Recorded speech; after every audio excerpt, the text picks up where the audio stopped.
துணை பிரதமர் டத்தோஸ்ரீ அஹ்மத் ஜயிட் அமிடி தொடர்பான ஊழல் வழக்கில் டிஎன்ஏஏ முறையில் அவரை விடுவிக்க முன்வைக்கப்பட்ட விண்ணப்பம் சட்ட திட்டங்களுக்கு உட்பட்டே மேற்கொள்ளப்பட்டதாக தேசிய சட்டத்துறை தலைவர் அலுவலகமான ஏஜிசி கூறியுள்ளது. அம்முடிவு நடப்பு சூழ்நிலையையும் மேலதிக விசாரணை தேவை என்பதையும் கருத்தில் கொண்டு எடுக்கப்பட்டதாக ஏஜிசி விளக்கமளித்திருக்கிறது. டிஎன்ஏஏ என்பது குற்றச்சாட்டுகளில் இருந்து முழுமையாக விடுதலை அளிப்பதல்ல, போதிய ஆதாரங்கள் கிடைத்தால் வழக்கு மீண்டும் தொடர முடியும் என்பதாகும்.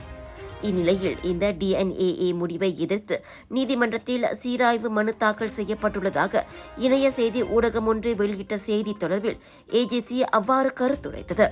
இந்த சீராய்வு மனு டிஎன்ஏஏ விண்ணப்பம் செய்யப்பட்ட போது குறிப்பிடப்பட்ட விசாரணையின் முன்னேற்றம் மற்றும் முடிவுகள் தொடர்பான பிரச்சினைகளை எழுப்புகிறது என்று ஏஜிசியின் அறிக்கையில் கூறப்பட்டுள்ளது.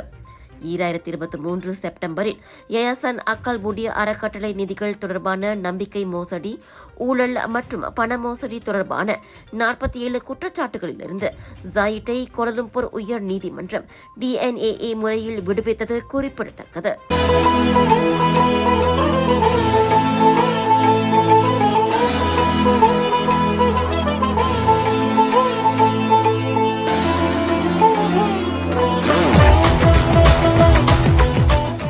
விலையோ மலிவு, செலவோ குறைவு, தரமோ உயர்வு, மனமோ நிறைவு.